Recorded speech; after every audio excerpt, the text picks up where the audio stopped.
Call to order the regular town commission meeting of May the 28th. Please rise for the Pledge of Allegiance to the flag. I pledge allegiance to the flag of the United States of America and to the republic for which it stands, one nation, under God, indivisible, with liberty and justice for all. Please call the roll. Mayor Tompeck, Here. Vice Mayor Fender, Here. Commissioner Burrell, Here. Commissioner Kurzman, Yes. Commissioner Mayfield. Here. Thank you very much. We have no proclamations or presentations this evening. We have a bunch of public comments, but they're specifically on some of the ordinances we're going to cover later, and I'll call at that time. But I do have one from Cynthia Lucas, which I think is just tax and spending, and wasn't sure if that was related to any specific item, or if you'd like to speak now. I can come up now. Okay? I live at 1 Mandalay Road, the flooding. So I have a couple things to say. Number one, when I gave you an estimate 2 years ago on the flooding, it was $22,000, I believe. It's now $150,000, getting worse by the minute. I spoke to Joe Capper and the town manager. It's absolutely ridiculous. Today I spoke to Dave Bratt. He is the economic professor at Liberty University, was a congressman for a long time. I called him wanted to get the stats. We are in 35 trillion in debt. Our interest on that debt is 1.6. We take state, we take federal grants. Federal grants and state grants come from the taxpayer that we send up to Washington. We're broke, and we're going to be broke. There's no way to fix this. There would have to be a tremendous amount of reining in, and as you can see, it has not stopped. You go to the grocery store, we're under inflation. So to the idea that you're out there spending money on projects that we obviously don't need, I would say essentials, yes, what needs to be done. Because when it collapses, you guys up here, you'll be responsible, partly because of the spending that you're doing. This is not me saying it. You can check, you can go online and look at it, but that's his assessment. Robert Gordon, the Department of Economics at Northwestern University, also has said the same thing. Many, many people. So please think about what you're doing, because people like me, I live on a fixed income. I've lived here a long time. It's very hard on me and hard on others. We can't afford it anymore. We just can't. Thank you, and God bless. Thank you.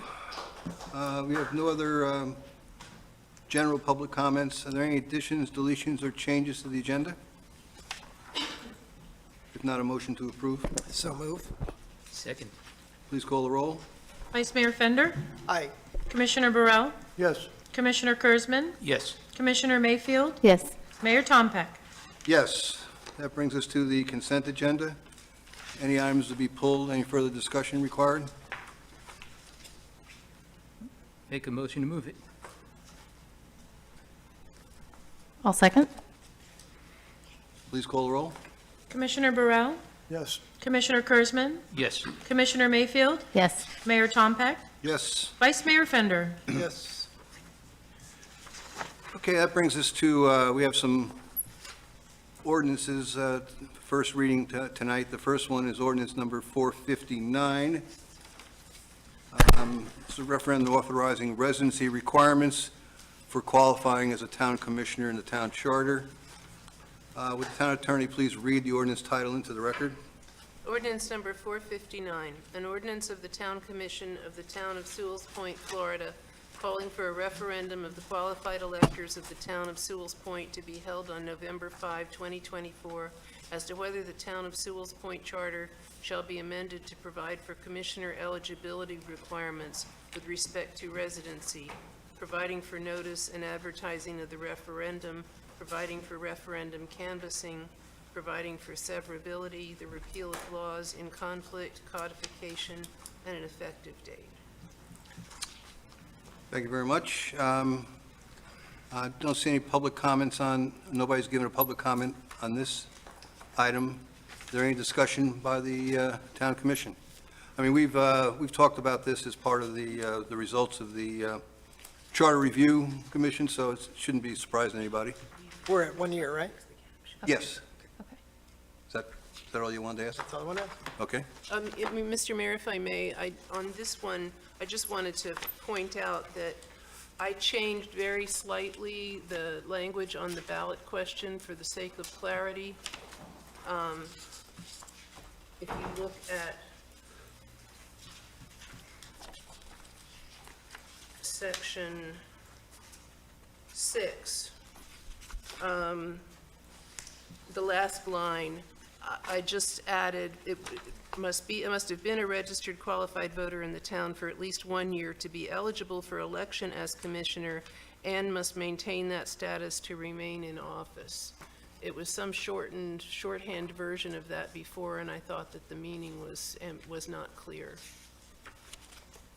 I think it formerly said, must have been a registered qualified voter in the town for at least 1 year to be eligible for election as commissioner and remain in office.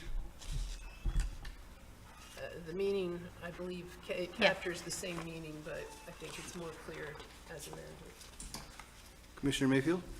Yes, I just wanted to note in the thing you just read, what's in my agenda and the copy, it says for ordinance 459, which is the qualification, it says at the top here, shall be amended to provide for commissioner forfeiture of office, which I believe is the next, Yeah, that was a mistake, and Okay. the caption has been amended. okay. So this is the corrected, you should Okay. have a copy of the. I don't, corrected it's not ordinance. corrected in the new one, that's why. That correction came through in the email later Oh, today. okay, okay. The copy is, Okay. I think, the same. That's why Oh, okay. On commission meeting That's day, fine. you have to be standing in front of your computer, Yeah. waiting for whatever's going to pop out at the last moment. that's, okay, it was just that, I knew this Okay, was a I thought it was revised copy, but that's fine if it's all, okay. That was it on that one. Any other questions or discussion? I'd like to make a motion to move it. I'll second to accept it, right? Yes. Please call the roll. Commissioner Kurzman? Yes. Commissioner Mayfield? Yes. Mayor Tom Peck? Yes. Vice Mayor Fender? Yes. Commissioner Burrell? Yes. Okay, the next item is 8B, ordinance number 460, forfeiture of office provision. Would the town attorney please read the ordinance title into the record?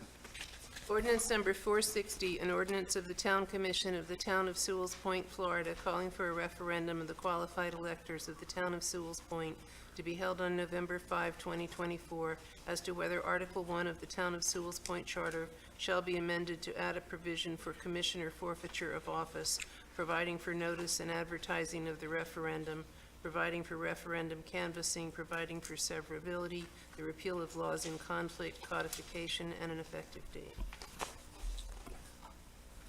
Yeah, I see no I have a, public comments on this one. Commissioner comments. Commissioner Mayfield.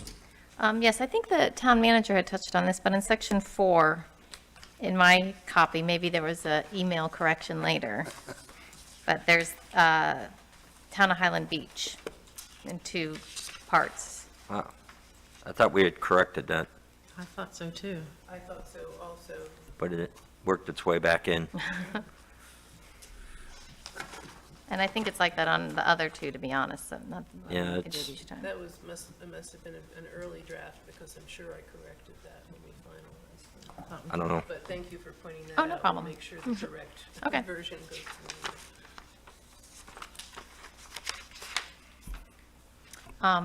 I guess I would make a motion to approve ordinance number 460 with the noted change in section 4. I'll second. Okay, I have one question or a comment. I'm not sure it's really important, but I'd like to get see how the town commission feels about it. You know, we've put in here in section 7, forfeiture of office, and we talked about a conviction of a felony or unexcused absences for 3 consecutive regular meetings. And, you know, I was wondering if we needed some more things in there. And what I'm saying about more things, I looked at, just to give you an idea, I went back and looked at Mr. Daniels' town manager agreement, and we've got 15 things listed here, we could can him for very easily. And some of these. One of them is wearing a mask at the meeting. No, and some of these would seem to me to be appropriate for a town commission. For instance, a violation of Florida's Code of Ethics would seem that a town commissioner who did that should be perhaps tossed. We've got the felony violation of town's policies against harassment, discrimination, or whatever. And since we shouldn't be necessarily dealing directly with the town employees, we should be going through the town manager. That would seem to be one. You know, the normal M's, that's in every employment contract: misfeasance, malfeasance, nonfeasance in performance of the job, commission of any act which involves moral turpitude or causes the town disrepute. There's some other ones that are in the town manager, and I think when we listed the forfeiture of the office here in section 7, we've only listed 2 items, and I think there probably could be more, but that's just my opinion. I'm not sure the rest of the commission feels about that. What I probably should have done was to write those down and have them as a handout to you, but I didn't have time to do that today. Vice Mayor Fender. Yeah, I'm just going to say, the process of an elected official is different than the process of a hired employee. So I'm not sure that the bullets necessarily have to be the same. I believe it needs to be crisp, but also apolitical, right? I mean, I'm afraid if you get too wordy on this, you're going to open up a Pandora's box of lots of inefficient ways to spend our time politically, for the public and everyone. So I don't know. I'm kind of right now in the less is more camp, and I'm fine with the way it's drafted. Commissioner Mayfield. Yes, I am agreeing with the vice mayor that, especially in the charter, I would think that we don't want to get so specific. This is encompassing our town for a long time, and I just think that seems a little heavy-handed, a little too much government. As long as, and I think these 3 are good. I did want to, as I looked at this, and I think we talked about it before, but I don't remember this exact wording, to the absences, the unexcused absences from 3 consecutive regular meetings of the town commission. That part makes sense, but then we say an absence shall be deemed unexcused unless it is excused by the commission, setting forth the fact of the excuse and duly entered in the minutes. I'm sure that we've had commissioners that have had unexcused absences at this point, because we haven't formally, are we going to start formally approving each person's absence each time it happens? Or I just felt like that added some more procedures that we would have to follow. Maybe I'm wrong. I thought it would be like after 3, we would, then the commission discusses. Does that make sense? Or would you go back? It seems a little. 3 excused or unexcused, is that what you're saying? An absence shall be deemed unexcused unless it is excused by the commission, setting forth the fact and duly entered in the minutes. I guess, I don't know. I think this one is really simple, all right? In other words, a week before a meeting, Dave calls, town manager said, hey, I can't be there, I've got to do something, I'm going to be out of town. So, what the town manager does, he adds that to the consent agenda. Please excuse Commissioner Kurzman, he's out of town on business. So you approve it, and then it becomes not an unexcused absence, as opposed to if he just doesn't show up 3 meetings in a row, and doesn't tell us or let us know. It's really just a very quick administrative step that is really not painful as it looks. Let's put it that way. Do other municipalities and boards do it that way? Yeah, Or is that, that's how I know how the process works. There you go. If I can just add, the language came from, we have a provision like this already for board members. Okay. So I just tracked the language Okay. so that it would be the same. Okay. Unless you want to keep it essentially like it's written, but instead of saying an absence shall be deemed unexcused, you could say an absence shall be deemed excused if it is excused by the commission and entered in the minutes. Yeah, I don't want to get too lost in the lingo. I'm not a lawyer here, It but doesn't really change Yeah. anything, but that's fine. Should we do MS? Mr. Daines, anything you want to add here? Just in other jurisdictions I've been that have had this provision, usually, right after the roll call, there could be, the circumstances of why a commissioner isn't here, and you can excuse it if you all choose to do that as a commission right then and there Okay. and be done with it. That's fine. But that's usually where it fell in, and, I've never worked in a jurisdiction where there was a problem. You might have one or two, but most of them were kind of excused. I mean, you have a business that you have to tend to, so, that's going to happen from time to time. Or you go on a vacation that's planned. I mean, those things happen.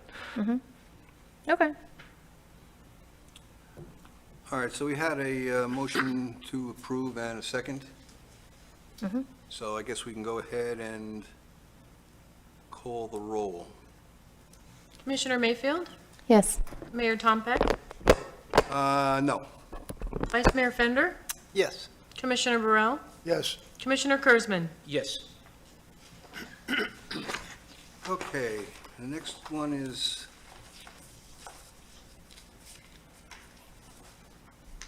ordinance number 461, Charter Amendment, Regulation of Transportation. Town Attorney, please read the ordinance title into the record. an ordinance of the Town Commission of the Town of Sewell's Point, Florida, calling for a referendum of the qualified electors of the Town of Sewell's Point to be held on November 5, 2024, as to whether Article 2, Section 1 of the Town of Sewell's Point Charter shall be amended to modify the Town Commission power to regulate transportation by deleting references to wheelchairs and drays, providing for notice and advertising of the referendum, providing for referendum canvassing, providing for severability, the repeal of laws in conflict, codification, and an effective date. Thank you very much. Any discussion, Commissioner Mayfield? Yes, I was just going to make a motion to approve ordinance number 461 with one of the changes that we had in section 4. There's one more change for the town of Highland Beach. I'll second. Any additional questions or comments? Please call the roll. Mayor Tom Peck, Yes. Vice Mayor Fender, Yes. Commissioner Burrell, Yes. Commissioner Kurzman, Yes. Commissioner Mayfield. Yes. Just on the last ordinance that we approved, Commissioner Mayfield, you had made a comment about the Highland that has to come out, so when the second one comes, it wasn't in the motion, but it has, Yeah. it wasn't in the motion? Okay, I'm sorry, okay. All right. All right, that brings us down to 8D, ordinance number 462, Charter Amendment Town Planning Board. Town Attorney, please read the ordinance title into the record.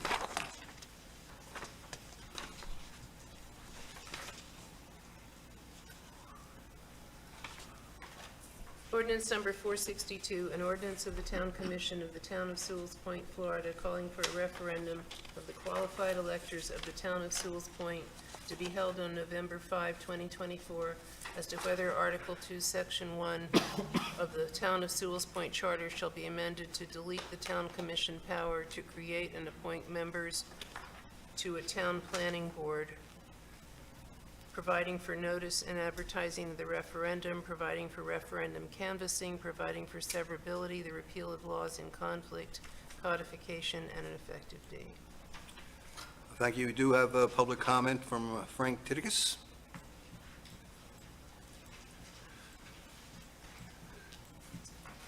Good evening. Frank Titicus, 12 Cranes Nest, here in town. And Mayor Tom Peck, Commissioner Brill, Fender, Kurzman, and Mayfield. Regarding ordinance 462, I am requesting that you vote against this ordinance. Why? To encourage citizen input, not to discourage it.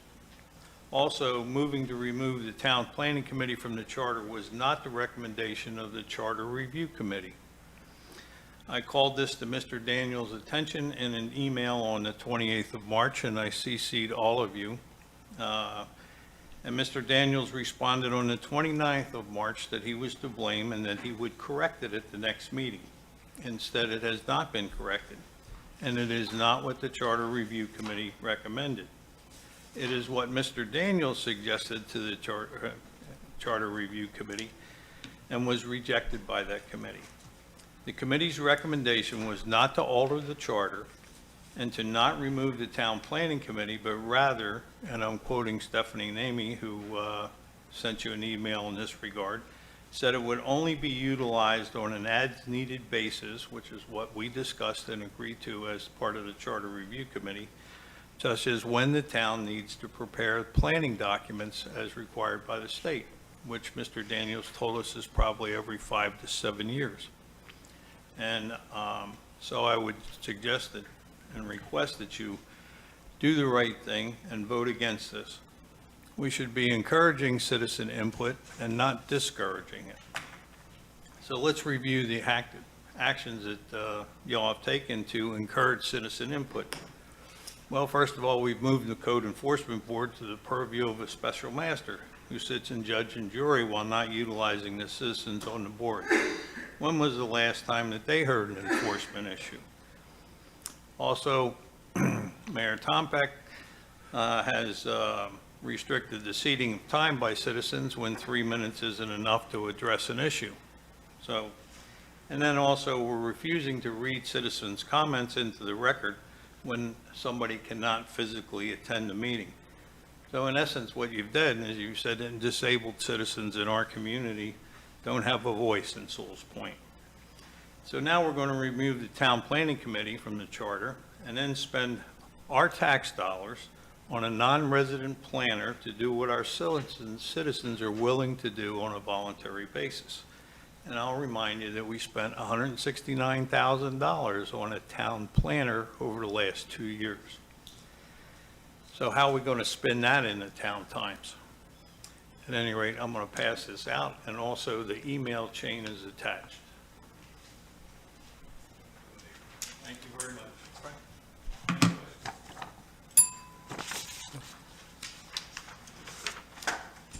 Commissioner Mayfield. Yes, I wanted to point out on this, yet again in section 4, there was the Highland Beach thing, but also section 7 on the other amendments. At the end of section 7 charter amendment, it has in parentheses like additions are underlined and deletions are striked out or crossed out. Anyways, I think that's helpful, and I don't see that there. And then lastly, this ordinance correction also shows the correction for ordinance 461, and I didn't know if that was supposed to be the case. So those are just, I had peeped in early just to say those 3 little housekeeping things. Sorry about that.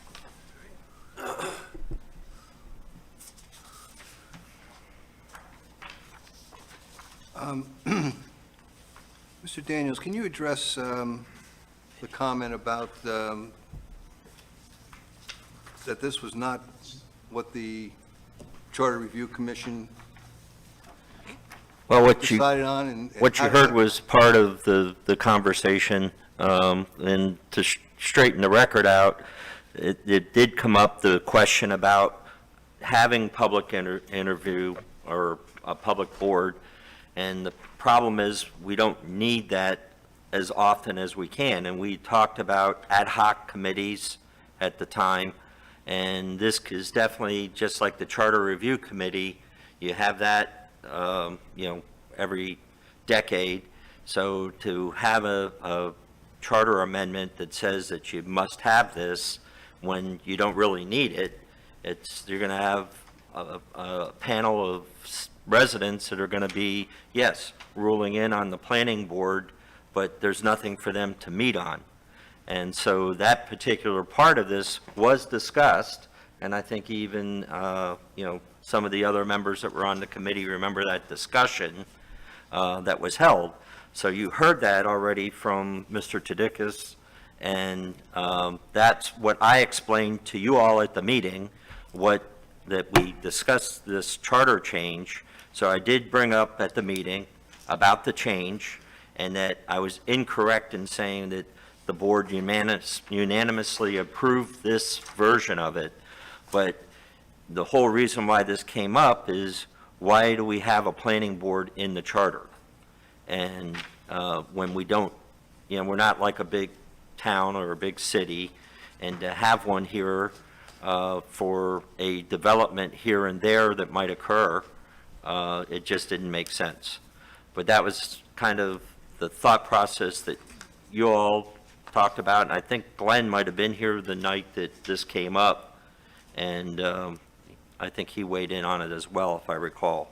But I could go back and check the minutes of the meeting and let you know. When this thing originally came up, even though the planning board per se was not active, I didn't necessarily see any reason why we couldn't leave it in case we needed to make it active at some point in time. And since it's already there, do you really want to take it out? Because then trying to put it back in would be, the same aggravation we're coming up with now.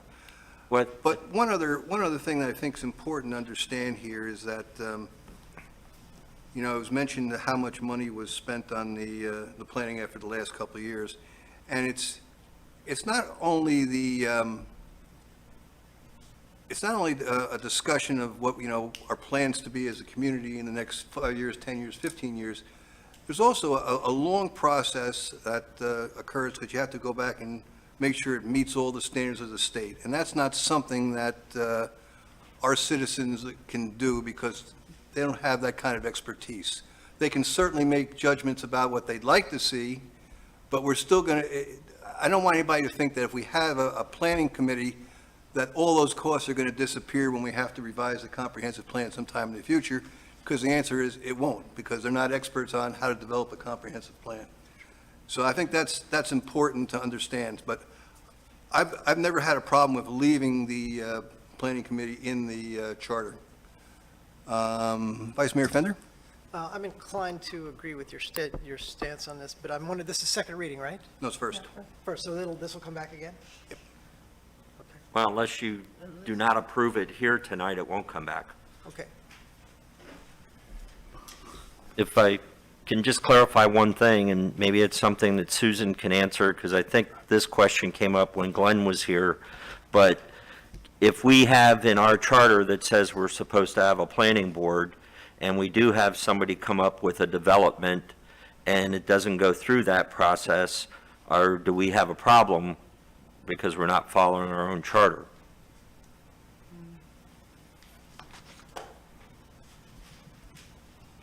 As I recall, the charter provision is just a power to create the planning board. It doesn't say you must create the planning board, but I guess the thinking may have been that it appears that you're supposed to have a planning board if the power is enumerated there. But it's just a power that you may exercise or not. But you can also create boards and commissions by ordinance. Commissioner Burrill? Yeah, I believe we should have citizen input. I like that process. Maybe they don't have to make these so-called big decisions, but I'm sure that we have enough people in this town that can make decisions like that when it comes to planning. So I'm going to say that I think we should leave the planning board in. Commissioner Kurzman? Yeah, I think it doesn't make any sense to take it out. I'd leave it. There's no harm done in leaving it at this point. Commissioner Mayfield? Yes. Yeah, this one got confusing. It was confusing in the past, and it was confusing now. I have always supported the Charter Review Committee, and I was under the impression that, after their recommendations, that part of it was taking it out. So I'm not interested in going against the committee unless there's a very good reason, and it doesn't seem like there's a very good reason, so I don't think we need to do this one. If it's been in there this long, it's not going to make that much difference to leave it in, so. Okay, so, I'm sorry, Vice Mayor Fender, are you about to push the button? I was about to make the motion to move, I'm not sure how to word it, move forward without this particular ballot summary, ballot entry. So you want to disapprove this ordinance, what you're saying? Yes. Okay. Thank you. Is there a second? I'll second. Wait, we have to disapprove it, or we just don't do anything? Just a roll call, I think. Just a roll call, yeah. Suffice. Well, is there a better way to word that? You want to, I thought we just wouldn't do anything, but I'm not the well, expert I guess here. we could have the motion to approve it and then say no, or you can have the motion to yeah, disapprove it I and don't say know. yes. Susan, what do you think? I've never had this come up before. I think it's best if you take a vote And on say it. no, Yeah. Be a motion to deny. We're discussing the wording of the vote to be Yeah, taken. motion is to deny. Motion to deny. Yeah, And then we'll so, say yes. Okay, do we get a second on that? so my motion is to deny, which is what I stated the first time, right? Okay. Yeah. Okay, We got a second. sorry. You got a second? Yes. Please call the roll. Mayor Tompeck, Yes. Vice Mayor Fender, Yes to deny. Commissioner Burrell, Yes. Commissioner Kurzman, Yes. Commissioner Mayfield. Yes. Okay. So we have three now, right? Yeah. 3 ordinances? We're down to three on the ballot. Yes. Okay, that brings us to ordinance number 463, impermeable area. Would the town attorney please read the ordinance title into the record? Ordinance number 463, an ordinance of the Town Commission of the Town of Sewell's Point, Florida, amending Chapter 82 zoning, Article 5 supplementary regulations, Section 82-1 definitions, to modify the definition of impermeable area and add a definition for semi-pervious surface and for other purposes, providing for severability, the repeal of all conflicting ordinances, codification, and an effective date. Thank you. We do have a public comment in this. Mr. Titicus? Wear out the carpet there, Frank. Titicus, 12 Crane's Nest, thank you, and this is shorter than the last one. As I read over this, I didn't understand the rationale for eliminating wood decks, because wood decks basically have a space between them that allows the water to drip down and then once again get into and recharge the aquifer. So I would suggest that you may want to consider taking that sentence out, the exemption for wood decks, leave pavers in. Thank you very much. I was, when I was reading this, I was thinking the same thing. Jack, can you fill us in on why you decided to add, I know why you added the pavers, we talked about that. I wasn't sure the rationale for adding the wood deck. We just tried to eliminate everything that we could, everybody was feeling that the yards were being crowded, and the expansion was going outside, and so we kind of want to try to control that. Because I was wondering if, how much runoff you get from a wood Well, deck. I think everybody here can agree that on pavers, even if it's pavers and sand, you're getting a lot of runoff. Technically, in a swimming pool, you don't either, because you're usually 3 inches below the surface, so that collects water too, but we were just trying to, control the environment, I guess, or keep what we have here. Okay. Commissioner Mayfield? Yes, I had a question about the wood deck too, because I didn't remember discussing that one before. My other question is, okay, so this gets approved, say it gets approved, and then you have people who have paver driveways, and they want to do a minor addition. Does that substantial improvement rule still apply, that it would have to be that it would have to be a major improvement, more than 50% or whatever, for them to have to come in full compliance? I'd probably have to look at the total plan, but if they're not touching the driveway, then I don't think Okay. that it would apply to Okay. that. But if they were going to remove the driveway, Have to comply with the lot, they couldn't go beyond the lot. correct, they couldn't add anything extra. But what if this law put someone into non-compliance? Well, it probably will. Right, and then they want to do like a minor addition somewhere else on their house. What happens then? They'd have options. They could redo the driveway, they could, That's a big money ask right there. Yeah, that, you're right. That was the first thing I thought about, substantial changes that they would have to go back and fix this. Because, in most cases, the horses are already out of the barn. I mean, there's not that many new, Yeah, I just wondered if that, because that other rule is the one, right, the substantial improvement, that one seems reasonable, that they could do a more minor renovation without having to redo their driveway. Right. To come into compliance. right. And then if it was a major one, then yeah, you got to rip up the driveway and make it work, fall into compliance. So I'm just wondering about that. Along with a retaining area too, retention Yeah, area, water yeah, retention area, yes, correct, yes.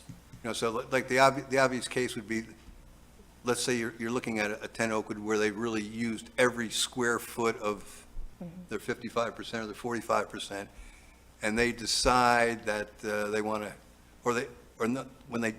if they did have enough room to add, would they have to do something to the driveway because that was considered permeable before and it's not permeable Yeah. now? Correct, yes. So they would have to do something. It'd be to the give and driveway. take, correct. Okay. I think I should also point out that the ordinance is also proposing to add a definition for semi-pervious surface. That's not really something that you all discussed, but it seemed to be related. Is it in here? Oh, It's in here. Yeah, it's on the bottom of page 60, It's in the- 61. Section 2. Which would give credit towards those It would blocks give that allow the partial- grass. Partial credit for semi-pervious surfaces. Where is that? Page 61 of the, Right here. at the bottom. I just didn't see a line under it. I didn't know it was new content. I don't think it is new. I don't think it is. It's not Is new. it not It's been new? there for a been- while. that's been there. Okay. Yeah. It's covered with paper. Well, That partially allow that's for another percolation. printing gremlin because Okay. I know Oh, it should be that underlined. that I sent another Okay. version that had it underlined. Okay, so that is new, Vice Okay. Mayor. It I'm is I'm new. unaware of the term semi-pervious, but that's. No, yeah, it is new. I It could just, well have missed it. but- no, it hasn't been underlined. That's what she just said. Yeah, so. that's what I was. Okay. Would pavers and sand be semi-pervious? They'd be non-pervious. Okay. Sand- Because partially, after, most of those are set in the coquina rock anyway. And Wow, it just, percolate. there's nothing Rate of at that least seeps between 50%. those. Yeah, I know.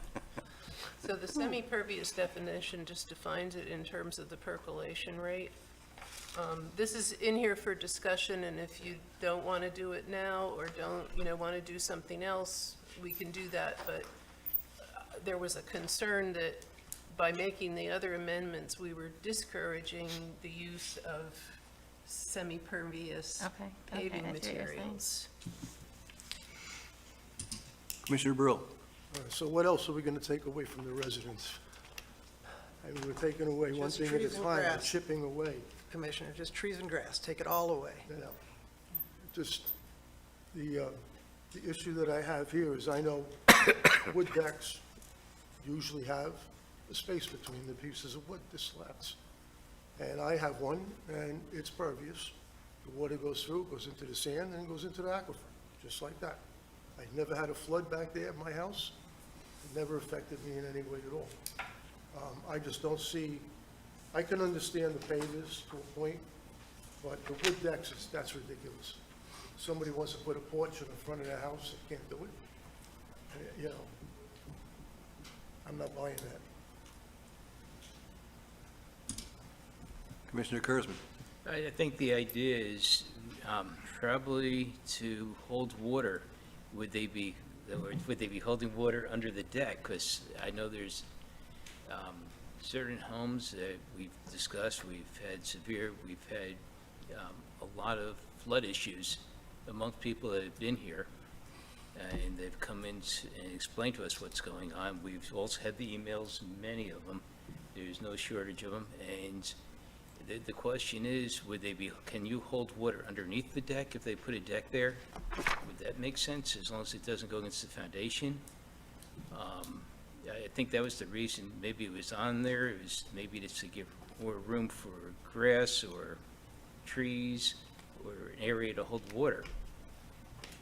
But, obviously, the slats are there, and I do agree with that. I don't see where it's going to create flooding unless there's no place else to hold the water. Vice Mayor Fender. All right, so I'll back up a little bit on this. I sense that and even I heard it a few times, the lack of understanding of why this amendment is before you right now.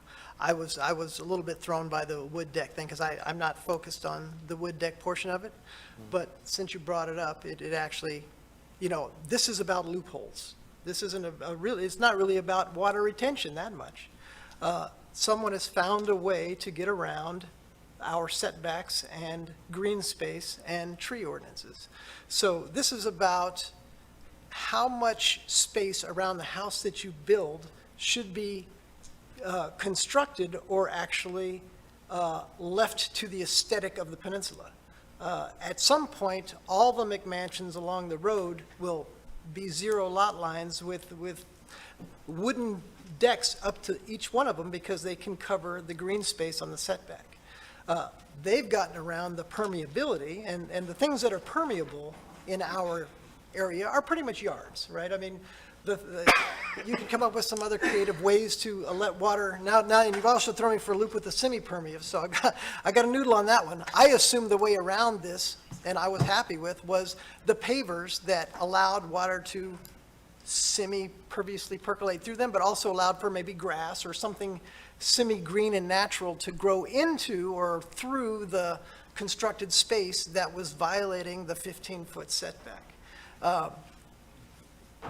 What you're suggesting with the wood deck concept is that while indeed water can trickle through it onto the barren ground under it that you can't see, you might be giving yet another loophole, and the semi-pervious may also be the loophole, to the builder who says, well, okay, I can't put a paver brick there now, but I can put a wooden deck all the way to the edge of my lot line because that's pervious.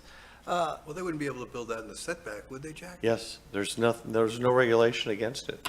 Oh, wow. I'm saying this really isn't about wooden decks. Nobody wants to stop anyone, and I don't think this is really about precluding the homeowner from doing anything positive. We just want the homeowner to work within the ordinances that we have established for decades that allow for trees to grow and grass to grow in the yards in between the homes, so that we don't become the concrete jungle that is South Florida, right? And that is so obviously prevalent at 10 Oakwood, right? You could cut down on the size of homes if you want to do it that way. Well, you kind of are cutting down on the size of homes by specifying a 55% permeability metric, which, by the way, we didn't set up. Our founding fathers, who decided what they wanted the peninsula to look like when they created it, decided that we were going to be a tree city and that we were going to have 15-foot setbacks and we were going to allow grass to grow in between buildings. Where do you have 15-foot setbacks? Huh? Where Where? do you have the 15-foot setbacks? I thought Is it 25? I thought it was 25 feet. I think it's 20. It's 20, It's 20. any house that was built I after 84, apologize for misquoting 15. the ordinance. I actually don't know what It's setback both. actually is, but I am curious if In that, that if 10 Oakwood area, is yeah. within it. Yeah, Jack, I'm sorry. Side setbacks are 15 feet for anything that was built before 1984. I think it's February of 84, sorry, 84. After that, everybody, I guess, wanted more space between the houses, so they upped it to 20 feet side setbacks. And for instance, a pool is in our ordinance, it's counted to the pool wall for the setback. So if you wanted to put a pool in your rear yard, which is a 25-foot rear setback, let's say, you could put that back of that pool wall at 25 feet and then put your wooden deck or concrete deck to the property line. Or paver deck, you Or mean. paver deck, Yeah. yeah, right. Not concrete. Well, that's what we're trying to control a little bit more of. Coverage is what we're trying to get a grip on, because what we're hearing out there is that there's too much coverage of the natural beauty Can I of ask the a quick town. question that's related to what he's saying? Sure. So you're saying the way our code is now with no changes, somebody, in theory, nobody would really do this, do pavers on their entire lot up to the roads and up to their neighbor's house? Have you been to 10 Oakwood? No, but I'm, like, in Technically- theory, Technically, there's nothing that says they could not okay. right now. I get, okay, thank you, that's what I want to know. So again, the tone of my comments are a little bit harsher than they should be, but I'm just saying that this is not about taking away someone's wooden decks. But it is. Well, But it is. how so? Well, I mean, you're telling me that I can't, what happens if I have to repair my deck? Or Let me ask you a different during a way. hurricane? Are you suggesting that you would like the right to build a wooden deck all the way to your property line? No, I didn't do it, I won't do it, but you're Well, still that's taking it what- away from me when you say no more wooden decks. I didn't say no more wooden decks. That's what it says in there. It doesn't even say that there. You're removing the exemption for wood decks and pavers. No, that's not what this is a definition of what a permeable device is. Well, It has that's- nothing to do about wooden deck. Well, then why is it here? That's why it's being stricken. You're right. Why is it there? It puts it in the calculations for the total consumption of the yard is what it does. It moves it into the total coverage. You could still have a wood deck, Yeah. but you can only have so much of a coverage on your yard It's in if some of it. section 2. Yeah, It's you can still have it, but definition you're limited of on the how same. big it could be. The ground floor area between the building structure and patios and. Well, so I understand your point, Commissioner Burrow, and I don't disagree with it. My question to you is, what, as a resident of the town, in your perspective, what is a reasonable size of a wooden deck that you should build, or that you should allow to be built? And where does that line stop? I'm just curious. I don't have a point. Apparently mine was okay, because I didn't expect it was 12 by 24. Okay, so what is beyond your wooden deck is really my question. Oh, there's a backyard fence that's like 12 feet away. There's the line is 25 feet away. So that's what this is about. This isn't about you not building the deck. This is about what is beyond the deck that you build. Now, you're going to inspect every deck, I guess? Excuse me? This is about new building also, by the way. This is new. New construction. Well, I'm saying, are you going to inspect every deck that goes in, I guess? I do now. Hope he would. You pull a permit for that now? Yes. Okay. Yes. I still disagree with it. Okay, but I just want to make sure you understand the point, and it doesn't Oh, I sound like you do. understand. Okay, this isn't about taking away rights. This is about ensuring that you build to the aesthetic of the community. It's just a way around to me. I'm not buying it. But it's okay. Okay. Commissioner Mayfield. Another question, and I'm glad you're here, Jack. For the semi-pervious surface, the new addition, obviously, that's known, like, it says, based upon the manufacturer specifications, they have all this data, and you'll know it, and Almost all new products that have been out for the last 20 years come with manufacturer specifications How much- because of Florida. okay. Because it's, subject to wind load or building permit, building specifications. So when they come out with the paver bricks, they even have a load, manufacturer specifications on what kind of load they could take, how they're supposed to be set and whatnot, and where to use them, where they can't use them. Okay. And what we're talking about on those are the ones that allow the grass to grow through them. They've got big voids in them. And some of them have different percentage rates because they're not all manufactured exactly the same. So we would base it on the manufacturer's spacing. Some of them are 50% wholly, and some are 40%. So we would then measure your coverage based on what your manufacturer, not what you say it covers, but what the manufacturer of that product says. I like the encouragement of somebody, I like the idea of encouraging the use of more pervious materials, and so I think Well, it that, gives them options too, if they have a situation where they want coverage, but they don't Right. have that allowable coverage, right?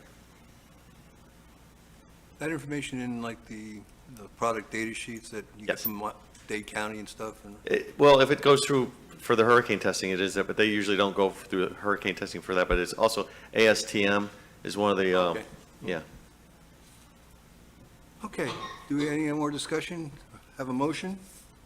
I'll make the motion to accept, is this first reading? Yes. First reading of ordinance 463 as amended, as provided, even with the semi-pervious. I'll second it. Okay, any further discussion? Oh, Commissioner Mayfield.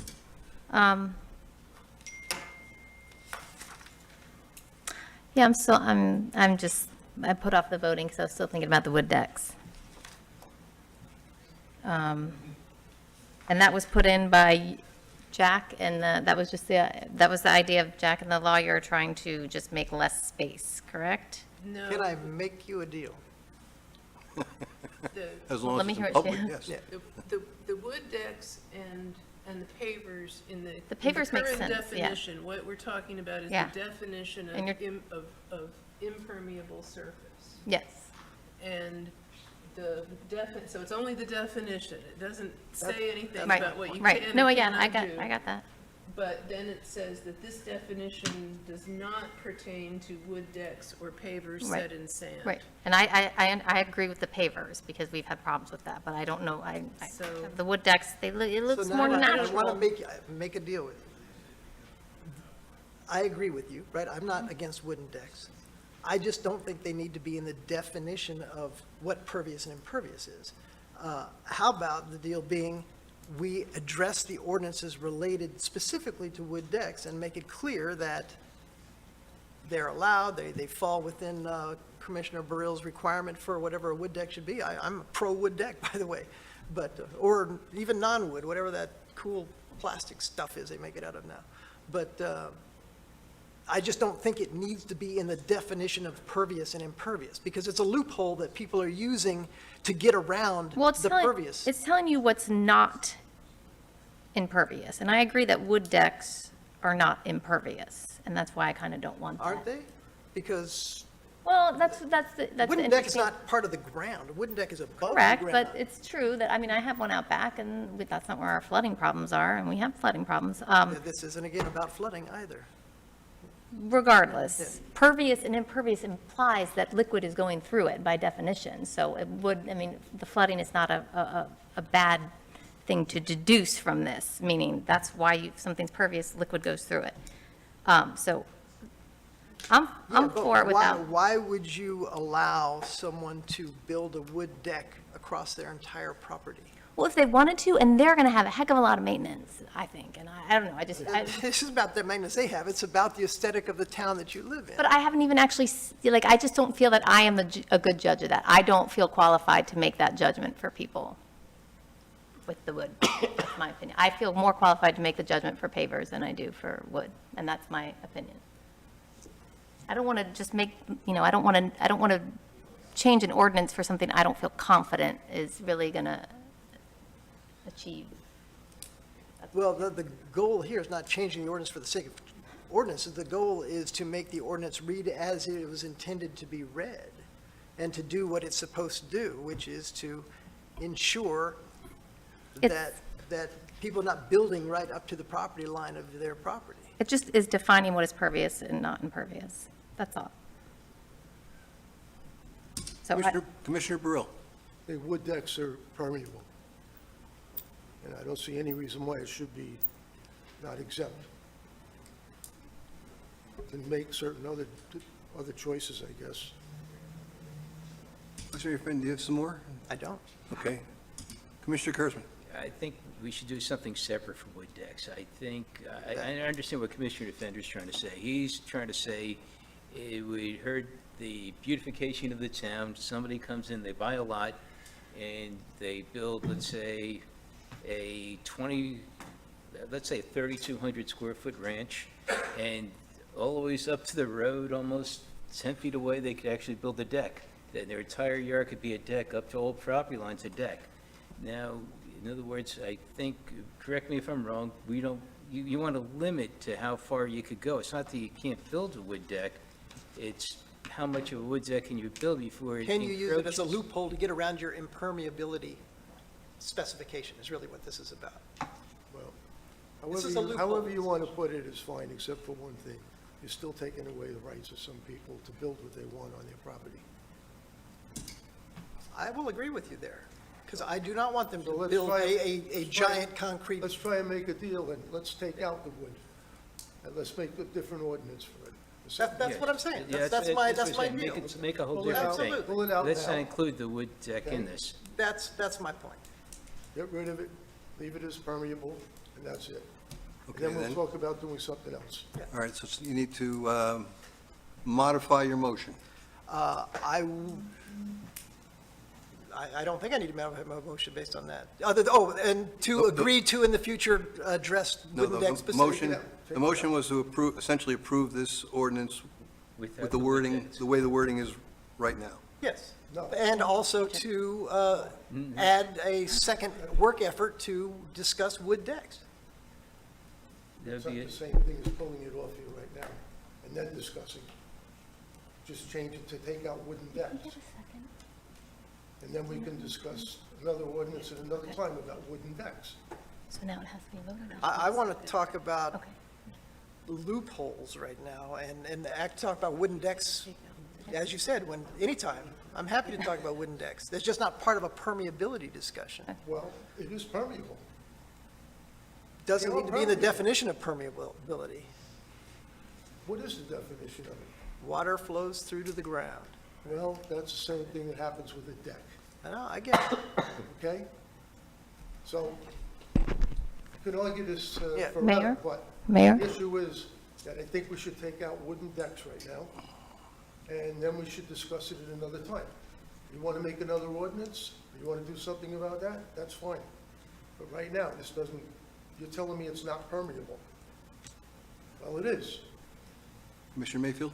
Yes, I was going to say that I am saying that I feel this way, and I think some of the other commissioners do, that approving this ordinance the way it is, I would not approve, but I will approve it if we take out wood decks, and I will, if that stays in, meaning it'll say, this definition shall not pertain to wood decks, period.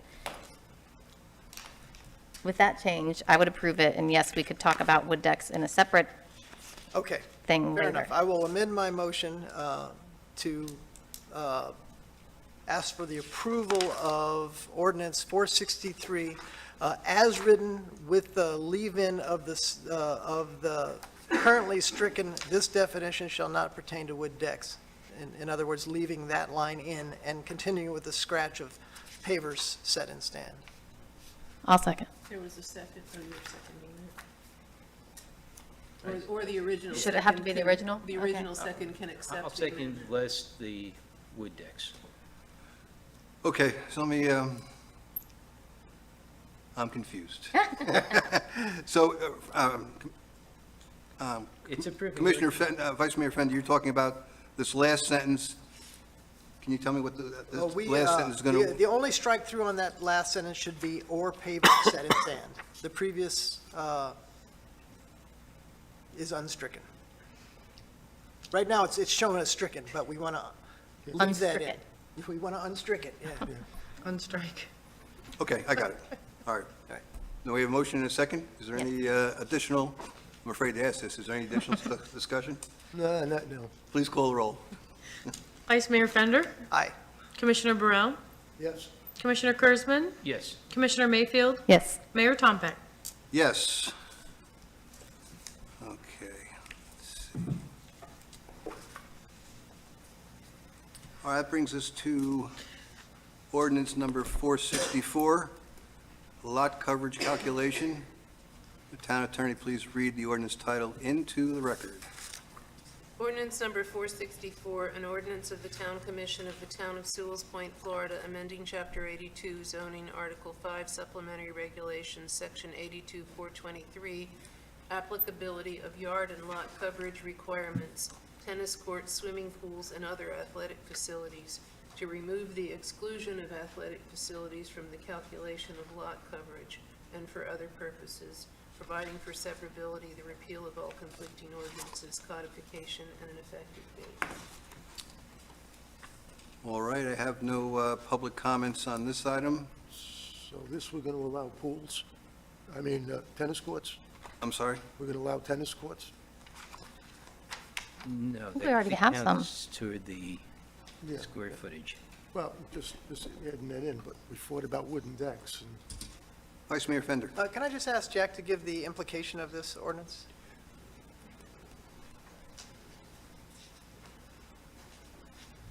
Or the background and why we're looking at this? For instance, Oakwood, Yep, there's a swimming pool. yep.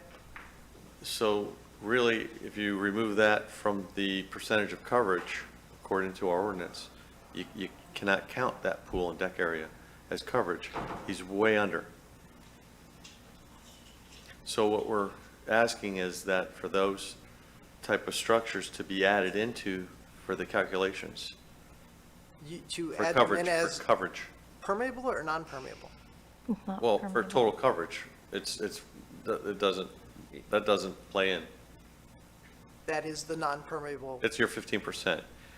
You're allowed 35 for the house, 15 for other, excluding the pool or athletic facilities. So right now, we are excluding it or are not excluding it?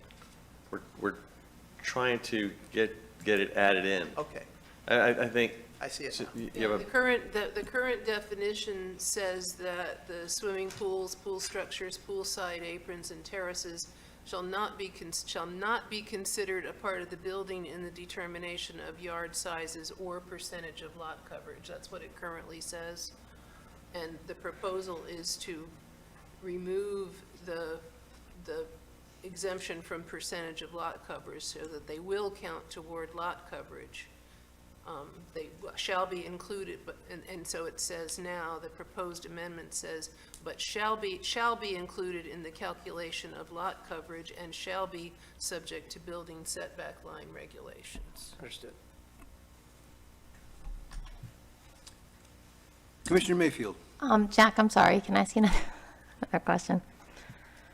What, determination of yard sizes, what does that mean? What are we determining yard sizes for? And I don't have the rest of the, ordinances here, but you shall not be considered part of the building for determination of yard sizes. I don't understand. It says, it sounds like we determine yard sizes, and I just am reading that, and I don't quite understand what we're determining and in what context. I understand the shall be included in the calculation of lot coverage, because that's, or is the yard sizes the part that's not covered by the buildings? I believe it's the part that's not covered. Okay. And what was happening is we were finding these yards are covered, but we couldn't count these items as part of your coverage. Right. So the next thing you know, you have an overcrowded lot, but yet they're still within their percentage of what the ordinance says, of 55%. I think I was just asking because the way the change we're making is we're leaving it in to be, shall not be considered for the determination of yard sizes, but we are leaving it. I just don't understand. I need to look more in depth in this, to be honest. I just don't get it enough that I am feeling like I know what I'm voting on. So, Well, some of this is a little bit confusing, Jackie, you see it every day, and Yeah. and we don't, so we're going back and trying to read definitions that sometimes use separate terms that mean exactly the same thing. There could be some cleanup on these definitions at some point in the future, so bear with us as we struggle through some of these points.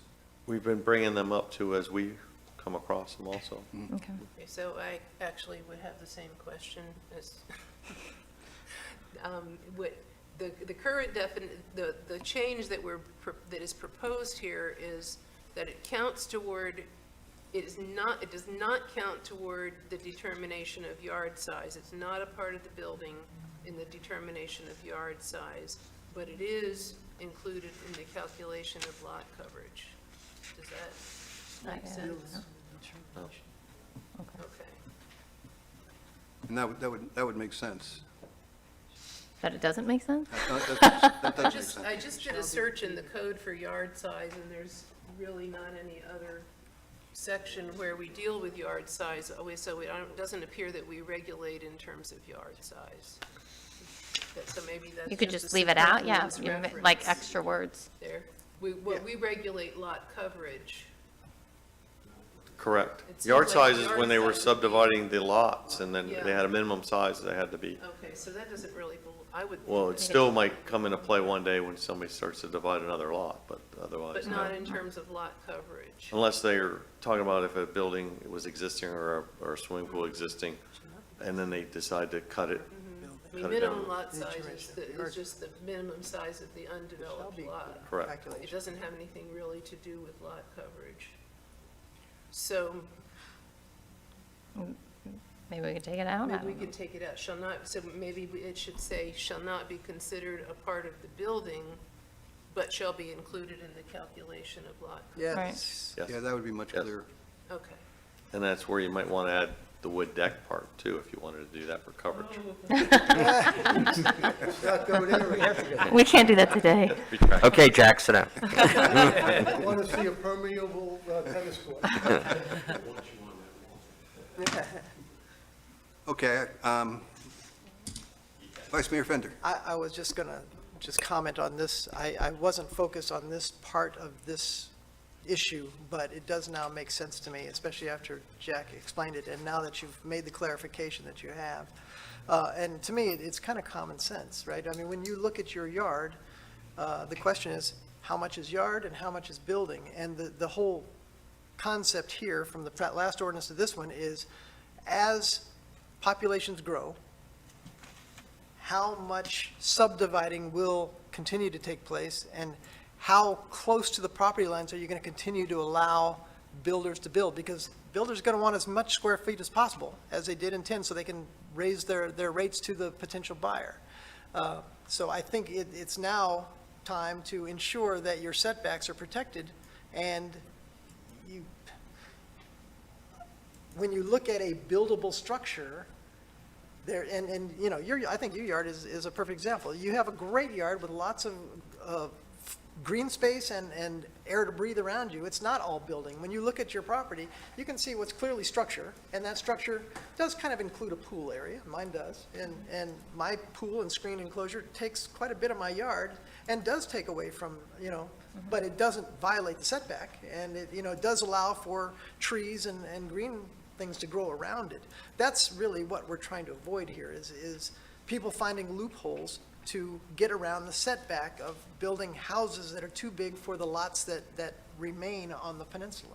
So I'm actually in favor of this with the change that you just made, which is to scratch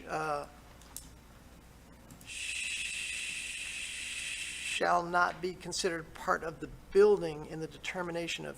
No, just, that's out, part of the building, but shall be included in the calculation Yeah, of lot but shall coverage. be, So, where does the strike start? in the. Shall be determination considered part of the building. Shall not be considered part of the determination of, You might want to read that again from the top of that sentence. Susan, could you read that Susan? again? Sure. please? Applicability of requirements for athletic facilities. Tennis courts or other athletic facilities such as, but not limited to, swimming pools, pool structures, poolside aprons, and terraces shall not be considered a part of the building. Right. But shall be included in the calculation of lot coverage and shall be subject to Right. building setback line regulations. So the striking is only from in the determination of yard size or sizes. percentage of lot coverage. Right. That's the stricken part, yeah. So if I still have the floor, I'll make the motion to accept this reading of ordinance 464 with the strike-through that was just articulated, cutting out in the determination of yard sizes or percentage of lot coverage. We have a second? I'll second. Okay, Commissioner Mayfield, do you have another comment? I do, sorry. I just have a few more questions, because I'm not aware, like, if this, it would be interesting to see if this change that we're making, had it been in effect like 10 years ago, how would it have affected the houses being built? Like, I can't quite judge. What is our percentage of lot coverage? 45, is that what you guys are saying? Yes. 45% is allowed to be building. So now you're going to add on, the tennis courts are, pools are a part, they're more than just an athletic facility to basically every family in Florida. They're how you stay cool in the summer. I'm just not sure how that's, I feel like that might be adversely affecting some people. I'm not saying this isn't good, but I don't know enough to cut off swimming pools. I mean, people build their whole homes around their pools and their pool I think we're structures. suggesting that. But that might really, you are, because that would limit the size of their house if we're going to make it part of the building for lot coverage. You know what I mean? And I'm not saying that I need, No, your point's valid. I just Can we need chat to, about it for a sec? I mean, well, I just need, I mean, maybe this is what the time between the first and the second reading is for, but all right.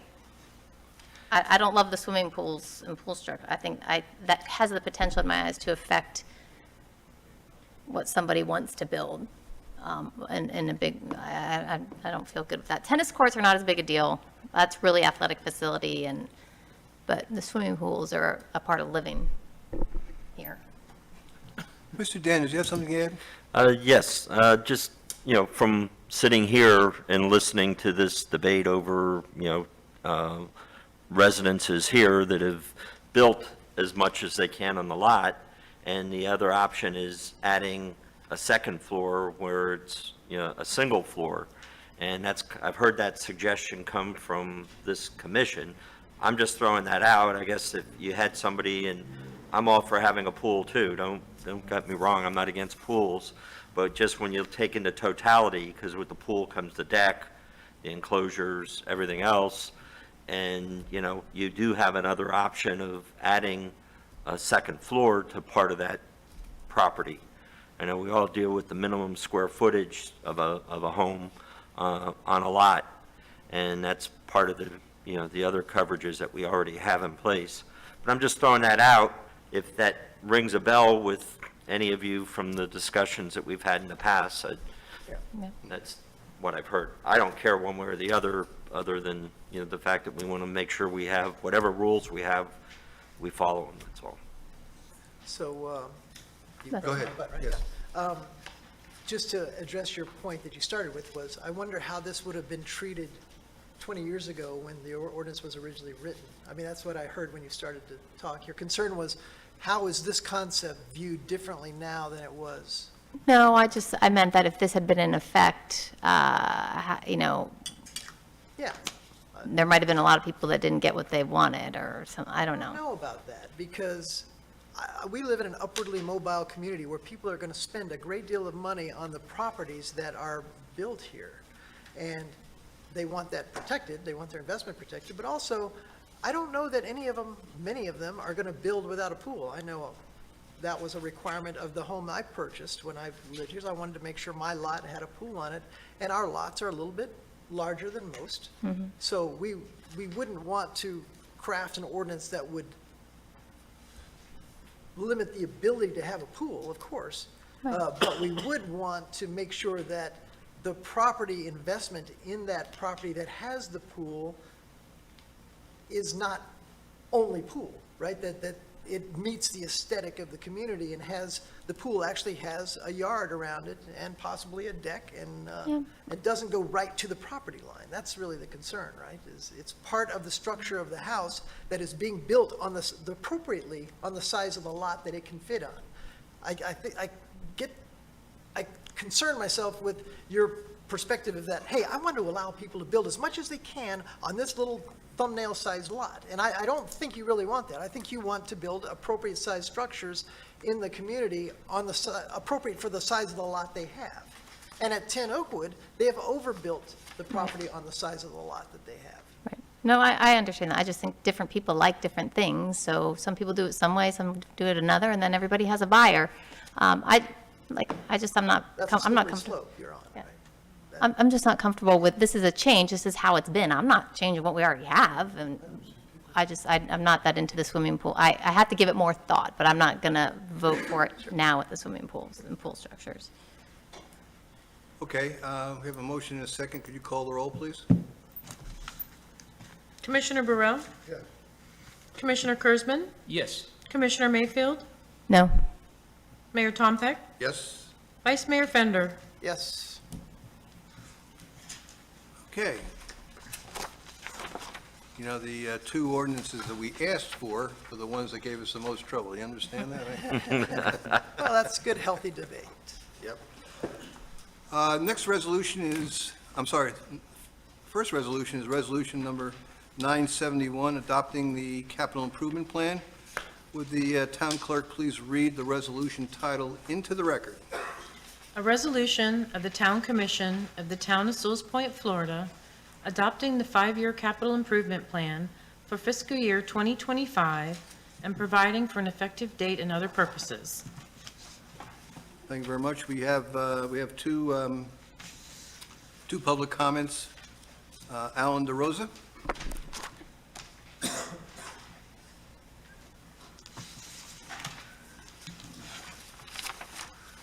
Good evening.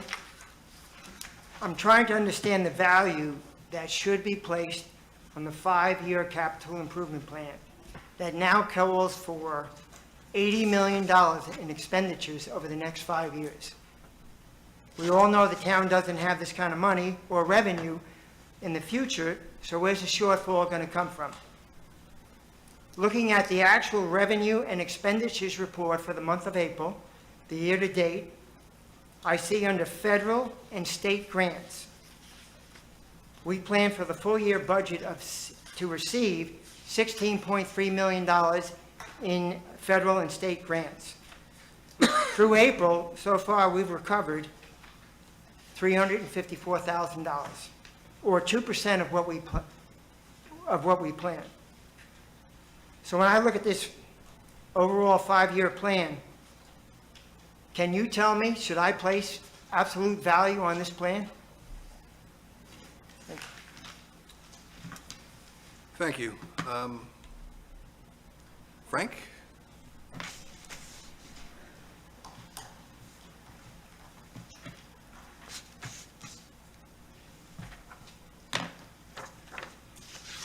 Good evening again, Mayor Tompeck, Commissioner Burrell, Fender, Kurzman, and Mayfield.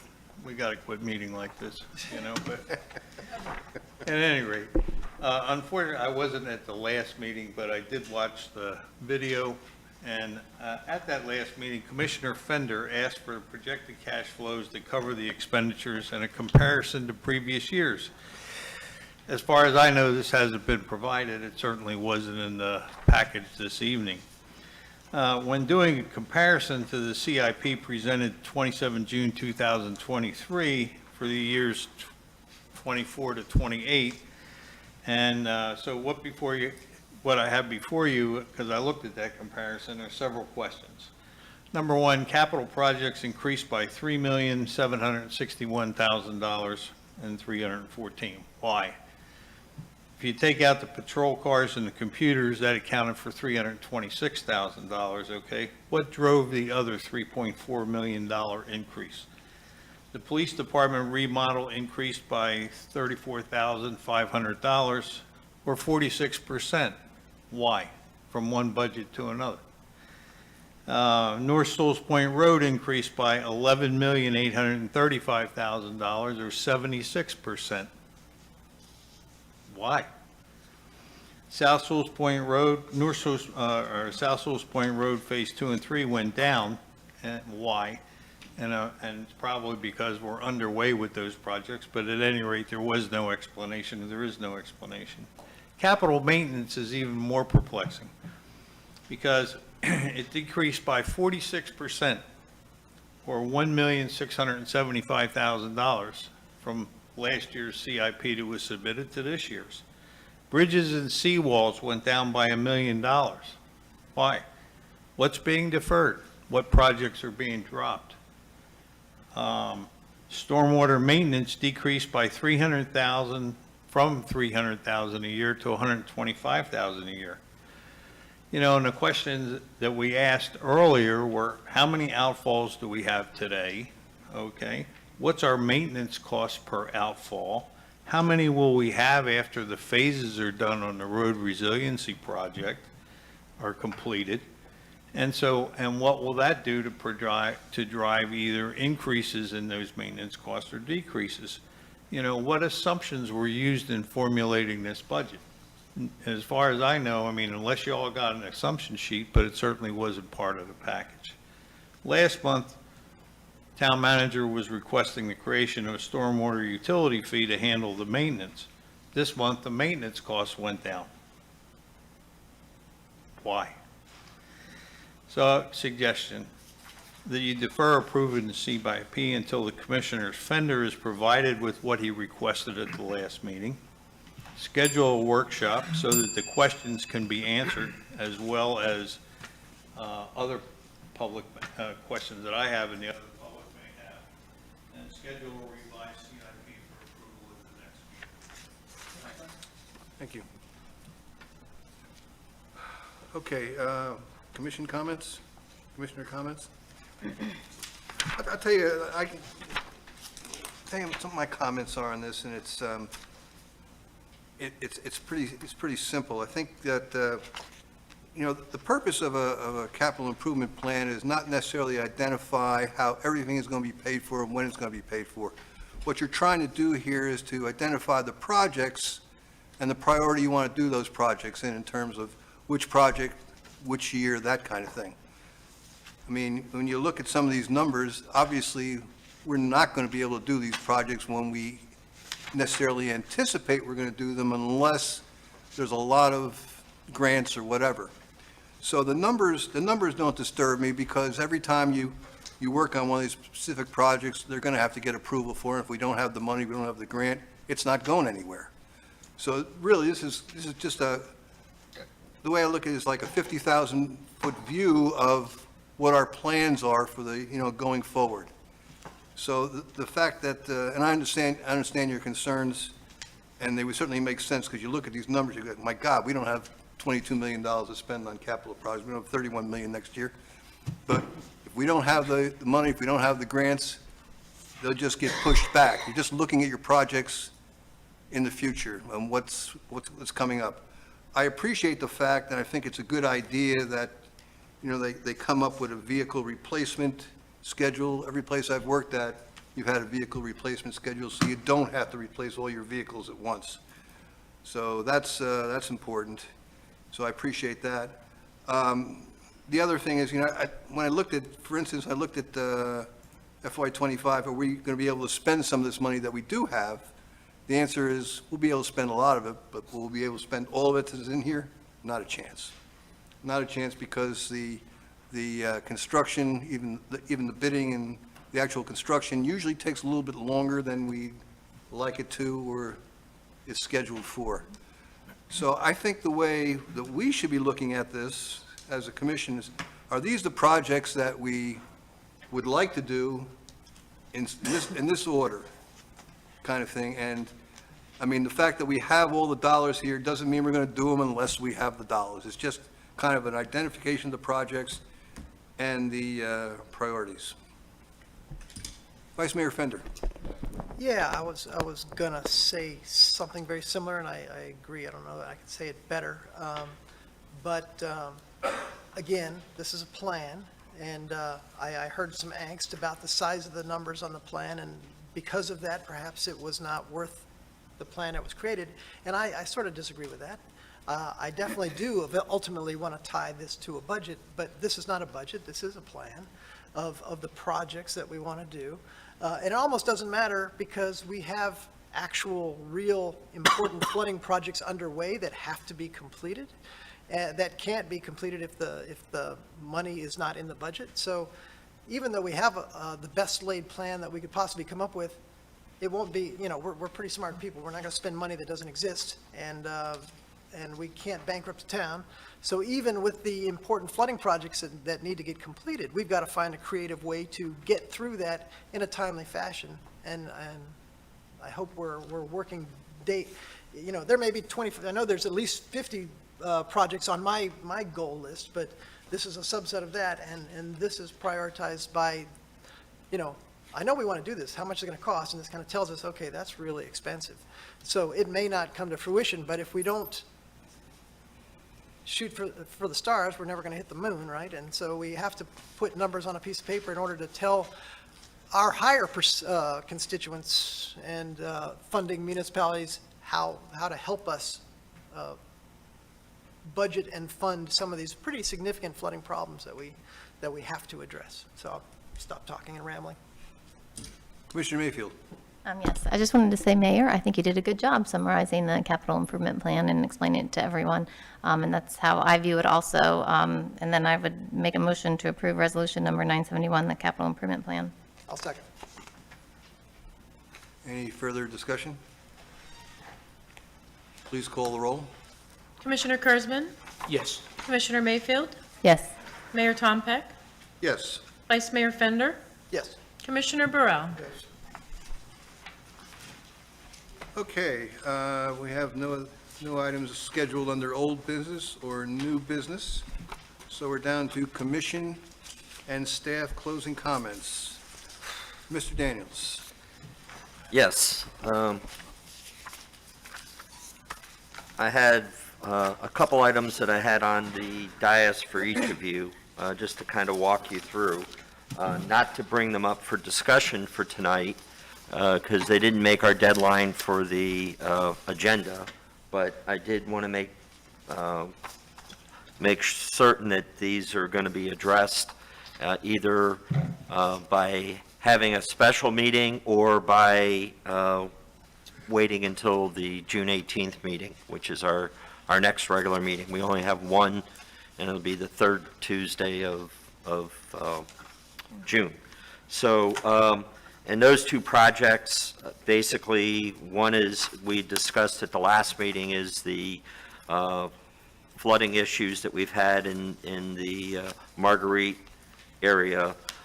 We know that on our capital improvement plan that you all just adopted, we do have the South River Road section there, and but as what I call a short-term gap to try to do something until we can get the funding for the whole project is spelled out in that memorandum that Joe had submitted for us, and a preliminary design for him to look at, and a budget of the construction cost being about $210,000, and the engineering cost being, in CEI, being about $40,000. So I think as we had approximated at the last meeting, it was about $250,000.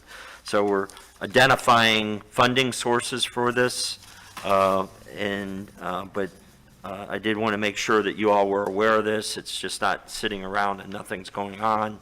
But I had to get the agenda out, and plus the fact that I was falling ill, I wanted to make sure that I could get out what I could get out. So, and then the second aspect, which again is kind of time sensitive, because Joe wants to go to bid for the Phase 3 section, and since we're having bids, we can get a price bid on the design work for the South River Road, I guess, stopgap measure or whatever that we can take for the flooding at Marguerite. I'm search for a better term, but so that's something that it's not really Phase 3, but we can get the price quotes on it that we need to get that job done. And then that'll also help us when we decide what we need for funding. The other part is the Sewell's Point canopy improvements. Obviously, because of Phase 3, we're going to be looking at trimming some of the limbs because of the raising of the road. And Mike Flaw has done a study, and each of you have a copy of the information. But basically, we're looking at, mine looks like it's missing a page or two, so I know we emailed it to each of you too, but we'll make sure that you get a good copy of it. But again, as soon as we get your okay to move forward with that, then Joe can go do the bid process for Phase 3. And so those are the two things that are really holding us up there. And before I turn the mic back over to the mayor, we also have been working on the grant writing aspect, and that is not finalized yet, but I will have a recommendation together. So we really have these two issues and that issue that we can resolve, like I said, either at a special meeting, or if you choose, we can wait till the 18th. I know one of our commissioners isn't going to be in town starting the end of the week. So, you know, if we go with a special meeting, it'd have to be next week, because we have to have enough time to notice it so the public is aware of what we're doing. Now I'll turn it over to the mayor. Okay, is there any thoughts about a special meeting, or can we wait till June the 18th? Commissioner Mayfield? Yes, I'm the commissioner he referenced. I'm leaving on Thursday till June 9th to go out of the country, so. Where are you going? We are going to Latvia and Iceland. Nice. Yes. But if you guys have to have a special meeting, that's okay, but I won't be available till the 11th, probably. Okay. Commissioner Kurzman. Yeah, one of the biggest concerns I have right now is the potential of bringing in another grant writer. I know one of the names that was thrown around was somebody from the past who I didn't think did a great job. And I think it would be a big step backwards from Chloe. Commissioner, I think that might be premature to discuss that since we haven't seen any bids or Okay. gotten any kind of recommendation from the town yet. So I think I'd hold off on that before, let's wait and see what, wait and see what the results of the evaluation are before you talk about that. That's all I'm saying.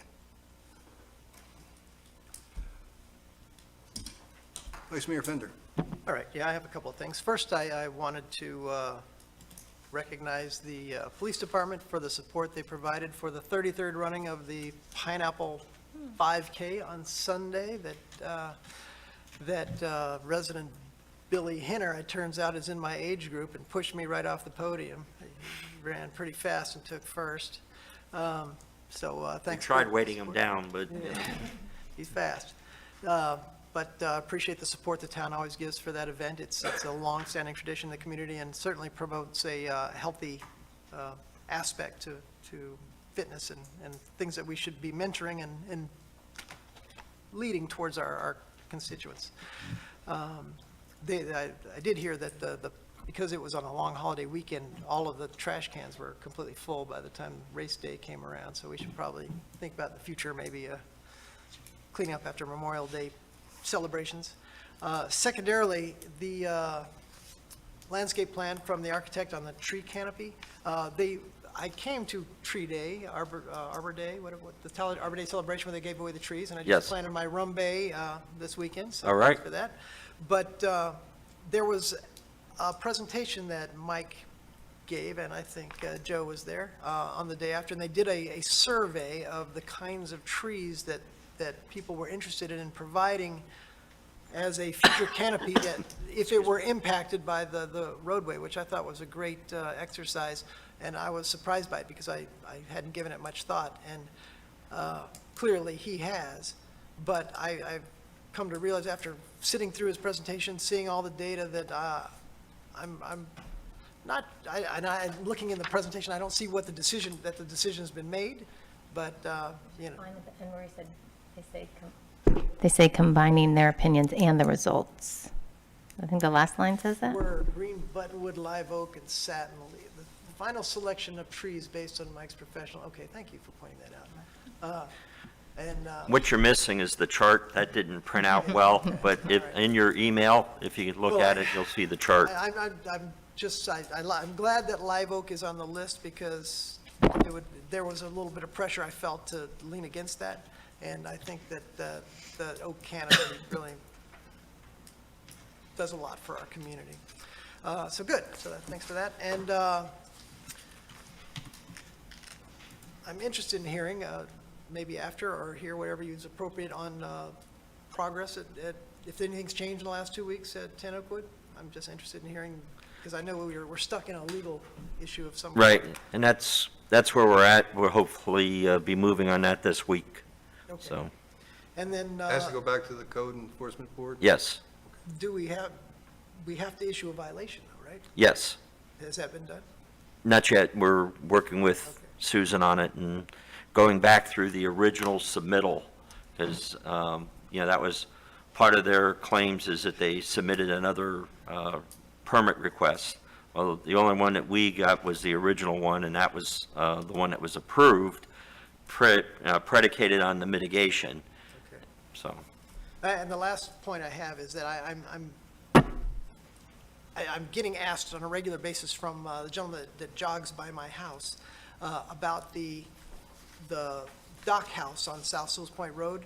And I think he sent in an email, but said you guys sort of replied to him that you didn't know which structure he was talking about, so I have to get a response back to him on that. I apologize to you, I didn't get back with you on it, but yes, that predated the change of the ordinance where it outlawed structures Okay, well, on we probably Indian just River. need to compile something. Yes, I will. Official on that, otherwise we're going to get. I will, so. Any other commissioner comments? I just had one. We talked a little bit about the stormwater maintenance cost and stormwater utility, and I think you owe us some information on that. Yes. And we should get to that pretty soon.